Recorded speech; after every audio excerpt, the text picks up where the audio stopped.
Marami pong mga kaganapan dito sa aming likod ng bahay. So, iisa-isahin po natin ngayon sa bagong edisyon ng Bicol Backyard Aquarium St. Jude Edition. This is not an sponsored, but kung meron pong mga tao ng St. Jude, baka naman.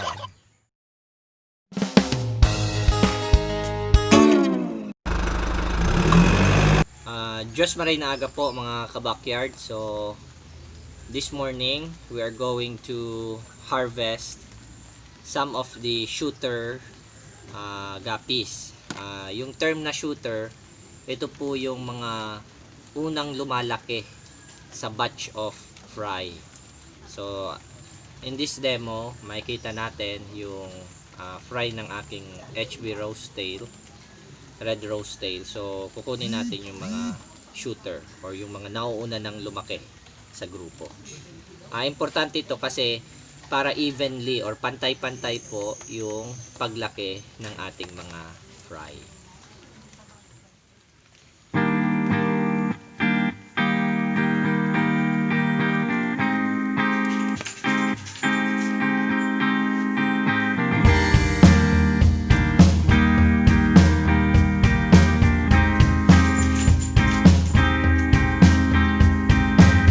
So ito na po, nakakakuha po tayo ng 10 fry. So ito po yung mga shooter natin or yung mga malalaki ng fry out of the group. So ito po sila.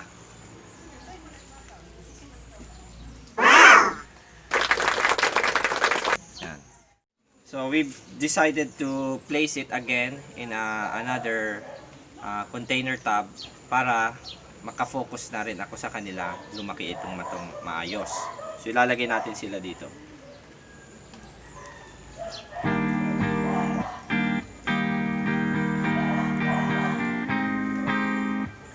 So yan.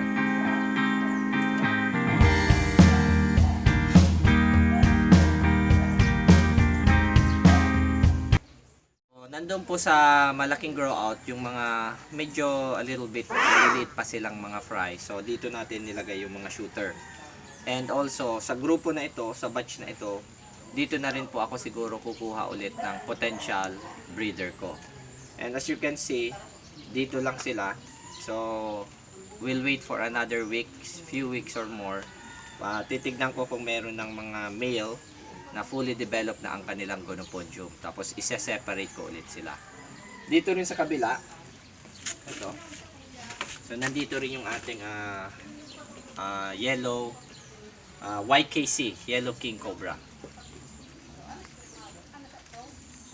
Yan. So naka-separate din po sila na lalagyan.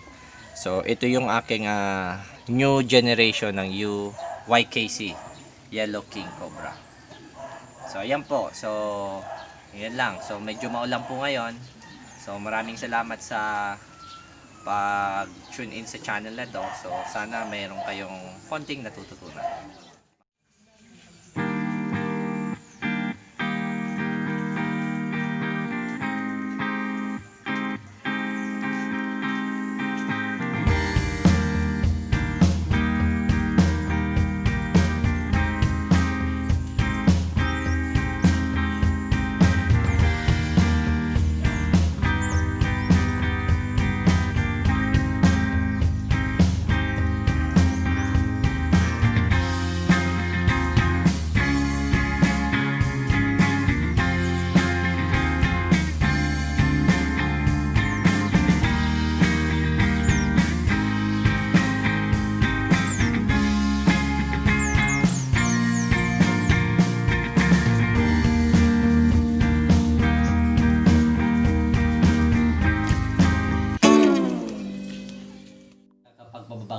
Nakakapagpagagabag, nakakapagpabagabag, nakakapagpabababag, nakakapagpagabagab, nakakapag awin da!